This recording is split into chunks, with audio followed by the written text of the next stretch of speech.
सोनिधि classes. तो चलिए start करते हैं आज का हमारा टॉपिक, जिसमें हम क्या करेंगे, हम जो स्विच स्टेटमेंट है उसका एक एग्जांपल डिस्कस करेंगे। लास्ट वीडियो में हमने जो हमारी स्विच स्टेटमेंट है उसको हमने डिस्कस कर लिया था, तो अभी हम इसका एक एग्जांपल करेंगे। हमें पता है कि जो हमारे पास जो स्विच स्टेटमेंट होती है, जो हमारी स्विच स्टेटमेंट है वो क्या है, मल्टी ब्रांच सिलेक्शन स्टेटमेंट।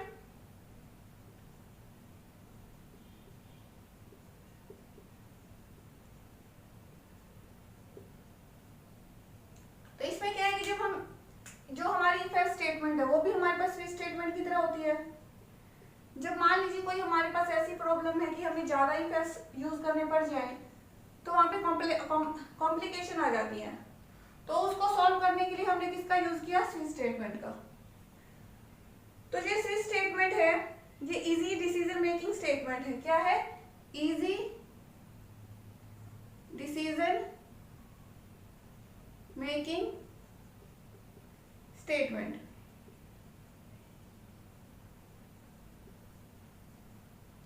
यहाँ पे हमने इसका सिंटेक्स देखा है, सिंटेक्स लिखा हुआ है।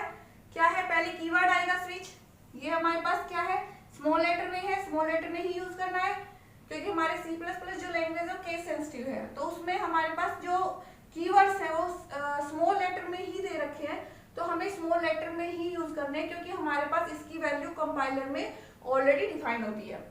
फिर हमारे पास है एक्सप्रेशन। एक्सप्रेशन में हमारे पास जो भी हम कांस्टेंट वैल्यू पास करेंगे, जो भी हम वैल्यू पास करेंगे वो आएगी इंटीजर और कैरेक्टर टाइप की होती है इसमें वैल्यू। फिर हमारे पास केसेस है, केस 1, केस 2, केस 3, ठीक है। और एक हमारे पास है डिफॉल्ट। जब हमारे पास इनमें से कोई सी वैल्यू नहीं होती तो वो क्या होगी, डिफॉल्ट होगी। तो अब हम इसका एक एग्जांपल देखते हैं स्विच स्टेटमेंट का। यहाँ पे जो हमारी स्विच स्टेटमेंट है इसमें हम 3 कीवर्ड यूज करते हैं, एक तो स्विच और एक हमारा केस और एक हमारा ब्रेक। तो यहाँ पे हम क्या कर रहे हैं, एज्यूम दैट ग्रेड इज कैरेट टाइप वेरिएबल। मतलब ये कह रहे हैं कि हमने एक्सप्रेशन जो है उसमें हमने एक वेरिएबल लिया है कैरेट टाइप का, ठीक है, उसको क्या नाम दिया, ग्रेड। सबसे पहले हमारे पास स्विच आएगा, कीवर्ड है, यहाँ पे हमने क्या डाला, ग्रेड। हमारा वेरिएबल क्या है, ग्रेड है, किस टाइप का है, कैरेट टाइप का है, मतलब कैरेक्टर टाइप का।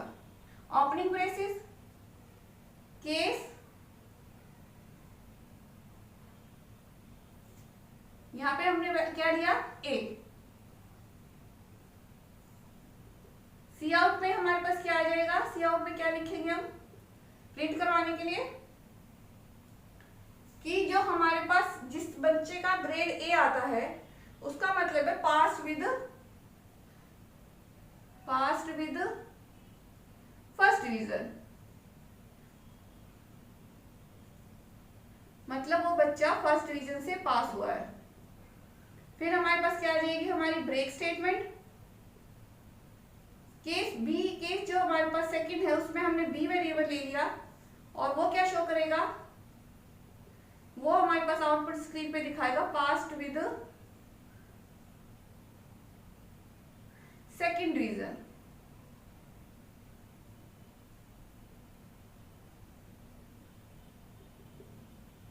Okay, then break statement. फिर हमारे पास केस सी, सी हमारे पास क्या शो करेगा आउटपुट स्क्रीन पे, अगर हम सी एंटर करते हैं तो क्या शो करेगा कि वो बच्चा कंडीशनल पास है, मतलब जैसे आप कह देते हैं ना 33% पे पास्ट, या कोई कंडीशन में पास हो, ठीक है। फिर आएगा हमारे पास ब्रेक। अब मान लीजिए इसमें से कोई वैल्यू नहीं है, तो डिफॉल्ट में क्या जाएगा, सी आउट, क्या है बच्चा, फेल। मान लीजिए इन तीनों के अलावा हमारे पास कोई और वैल्यू है तो क्या आ जाएगा, बच्चा क्या है, फेल। यहाँ पे हमने देखा इफ ग्रेड रिप्रेजेंट ए, अगर ग्रेड ए को रिप्रेजेंट कर रहा है तो हमारे पास क्या वैल्यू आनी चाहिए,